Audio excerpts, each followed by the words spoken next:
Dear Saints, do you enjoy watching survival audition programs these days? Gorgeous stages, sweet songs, sometimes even tearful stories. There are various elements that capture the hearts of viewers. But sometimes I get that kind of thought. What is the real thing hidden behind that glamour? Do they really shine like that when the cameras turn off and the lights go out? The story of 2 Corinthians 11 that we will share today is like an exciting drama about the real and the fake that appeared on the stage of the early church. The church in Corinth was established through Paul's fervent preaching of the gospel. But as time went by, it fell into confusion due to the influence of false apostles from outside. They dazzled the hearts of the saints with their flowery speech and flashy self-praise. Just like today's social media influencers, they showed off their abilities and backgrounds and disparaged Paul's apostleship. At that time, Corinth was the center of Hellenistic culture, and it was a social atmosphere where rhetoric was developed, and people who were good at self-promotion were respected. Against this backdrop, false apostles cleverly packaged themselves and shook the faith of the saints. Do you know the secret of the photo that gets a lot of likes?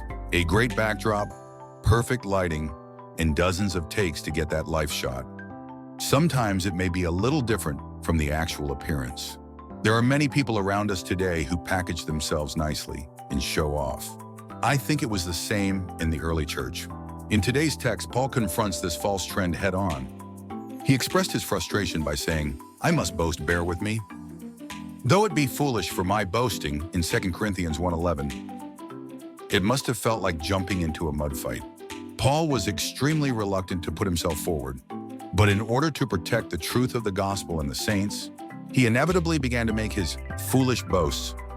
His boasts are full of truly foolish content by worldly standards. In 2 Corinthians 11:23-27, he talks about how he has endured many hardships and difficulties silently. Multiple imprisonments, beatings, near-death experiences, hunger and cold.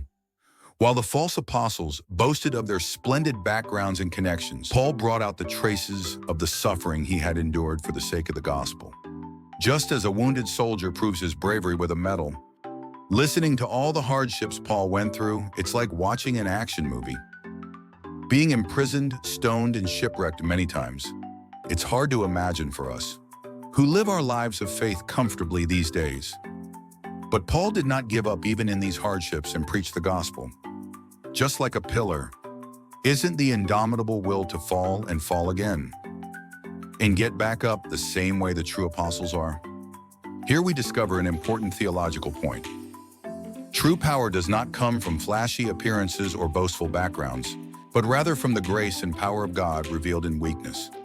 Just as Jesus saved the world through the most vulnerable form of the cross, Paul also testifies to the power of Christ in his suffering. One of the key words we should pay attention to in today's text is the Greek word aphrosini. This means foolishness,